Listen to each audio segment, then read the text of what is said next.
Olá pessoal, professor Aldinei por aqui. Mais uma vez, muito obrigado por apertar o play para a nossa videoaula. Hoje sobre a circunferência trigonométrica. Vamos lá? Alunos e alunas, na aula anterior a gente havia apresentado aí uma relação entre a medida e o comprimento do arco. Medida alfa, comprimento L, essa relaçãozinha aqui. Estão lembrados?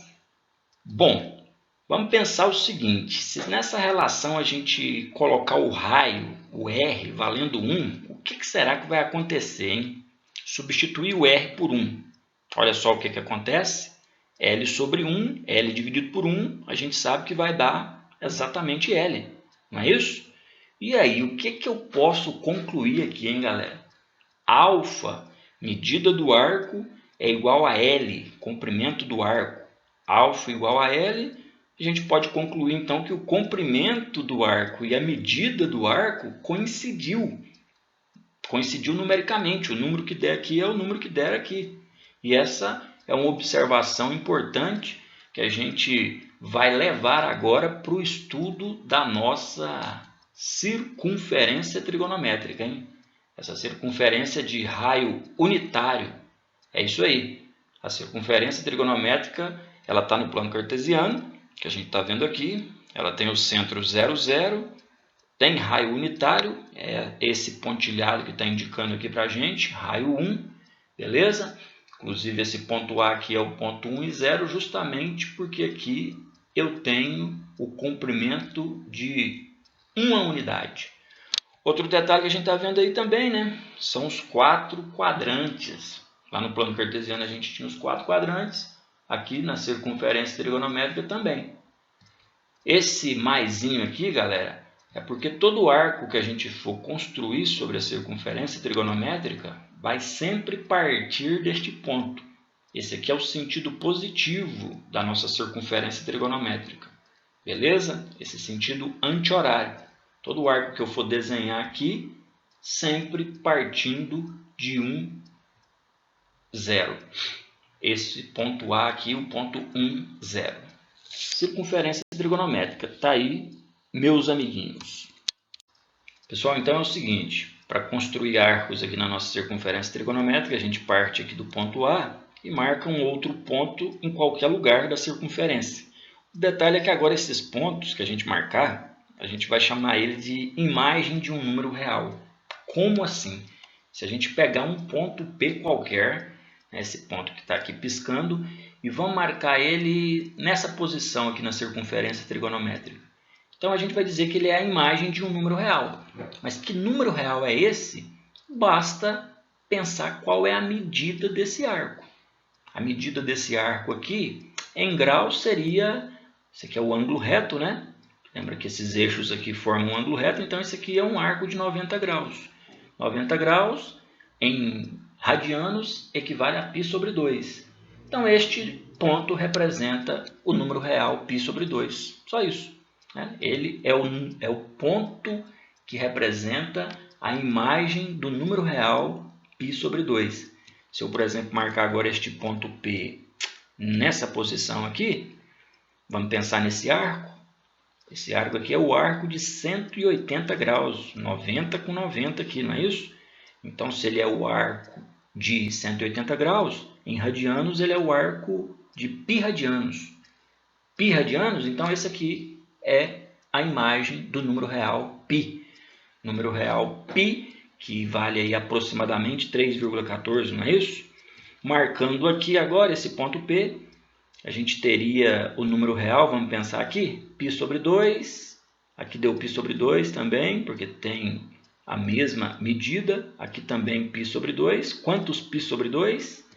3π sobre 2, transformando aí esse π em 3,14, multiplicando por 3 e dividindo por 2, a gente diria aí que este é o número real 4,71 aproximadamente. Eu marquei aqui em locais estratégicos, né? A gente pode marcar pontos em qualquer local da circunferência. Olha aqui outros pontos marcados.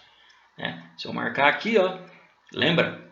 Quando a gente tem uma circunferência de raio 1, e aí a gente tem esse arco aqui também medindo 1, Quer dizer que aqui a gente chamaria este arco de 1 radiano, certo? A medida dele seria 1 radiano. Mas eu não estou olhando a medida, eu estou olhando só esse pontinho aqui. Eu vou dizer que esse pontinho aqui, então, é o número real 1. Aqui é o π sobre 2. Π sobre 2, a gente dividindo aí 3,14 por 2, vai dar aí aproximadamente 1,57, né? E aqui está o 2, faz sentido, olha. Entre 1 e o 2 está o número real 1,57. O π a gente sabe que é aproximadamente 3,14. Olha aqui o 3 pertinho do 3,14. A gente pode inclusive jogar isso aqui numa reta numérica. Olha lá, para ficar mais fácil de visualizar, né? Π sobre 2 está entre 1 e 2. O π está entre 3 e 4, mais próximo de 3. Aquele ali que a gente falou que 3π sobre 2, que era 4,71 aproximadamente. Olha lá, bem pertinho do 5. Beleza? E aí a gente está vendo, inclusive, que temos 6 radianos e mais um pedacinho aqui, né? Coisa que a gente já tinha visto na aula passada. Uma circunferência aí completa, a medida dela, né? Seriam 6,28 radianos aproximadamente. Tranquilo? São as medidas que estávamos estudando, só que agora a gente olhando especificamente para os pontos, né? A gente chama o arco, a gente diz que o arco tem medida 1 radiano, mas a gente diz que esse pontinho aqui é a imagem do número real 1. A gente diz que esse arco aqui mede π radianos, mas esse pontinho aqui, ele representa a imagem do número real π. É isso, galera. Pessoal, então para encerrar, vamos agora falar de simetria na nossa circunferência trigonométrica. Simetria, claro, com relação aos pontinhos que a gente está marcando nela. Olha só para você ver, se a gente marca um ponto P aqui no primeiro quadrante e eu quero um ponto simétrico a ele em relação ao eixo vertical, então eu teria esse ponto localizado lá no segundo quadrante, beleza? Então, marcando-se um ponto P no primeiro quadrante, quem é o simétrico dele em relação ao eixo vertical? É um ponto que está lá no segundo quadrante. E essa simetria a gente percebe aqui que é devido ao fato destes ângulos centrais serem congruentes, beleza? Congruentes, terem a mesma medida, não é isso? Agora, se eu marco esse ponto P no primeiro quadrante e quero um simétrico dele em relação ao eixo horizontal, olha onde é que eu vou ter o nosso ponto simétrico no quarto quadrante, beleza? Simetria de novo verificada devido ao fato destes ângulos centrais aqui serem congruentes.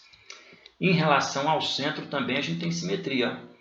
Ponto P no primeiro quadrante, o simétrico dele vai estar lá no terceiro quadrante.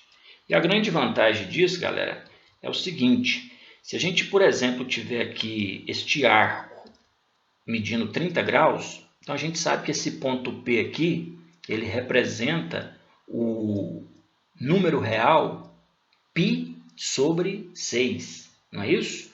Por que π sobre 6? Porque 30 graus em radianos equivale a π sobre 6 radianos. Então esse número aqui, esse número real aqui, né, seria o número π sobre 6. Tranquilo?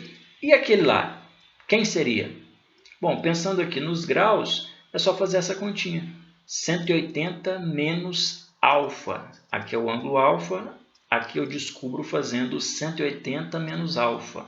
Ali é 30, então lá é 180 menos 30.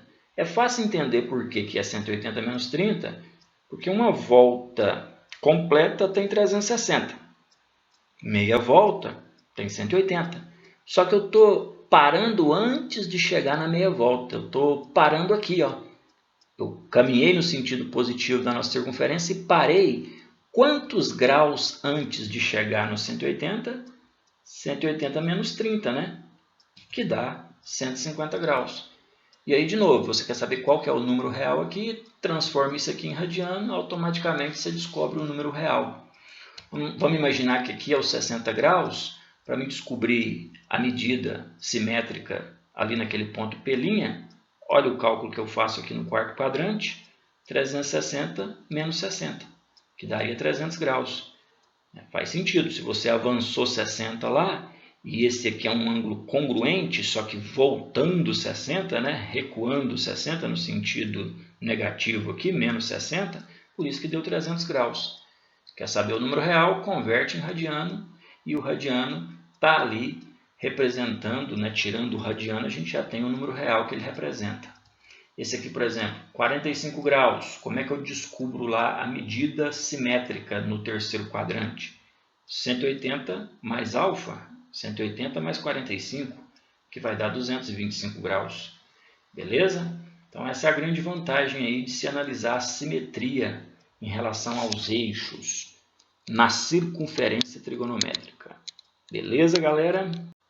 Bom, tem um exemplo no livro aí, inclusive, trazendo o valor aqui já do número real. Olha lá, π sobre 4. Se a gente fosse pensar na medida do arco, né, seria 180 graus dividido por 4. Seria a medida de 45 graus. Mas o ponto P aqui, ele representa especificamente o número real π sobre 4. 3,14 dividido por 4. Beleza? E o simétrico dele, né, representa qual número real? Se a gente tinha lá o cálculo 180 menos a medida do ângulo alfa de cá, então a gente vai fazer π menos aquele valor, π menos π sobre 4. Fazendo aí um MMC, calculando, a gente descobre então que o simétrico aqui é o 3π sobre 4. Exemplo do livro de vocês aí, dá uma olhadinha lá. Bom, por hoje a gente para por aqui então. Muito obrigado pela atenção. Até a próxima, meus amigos.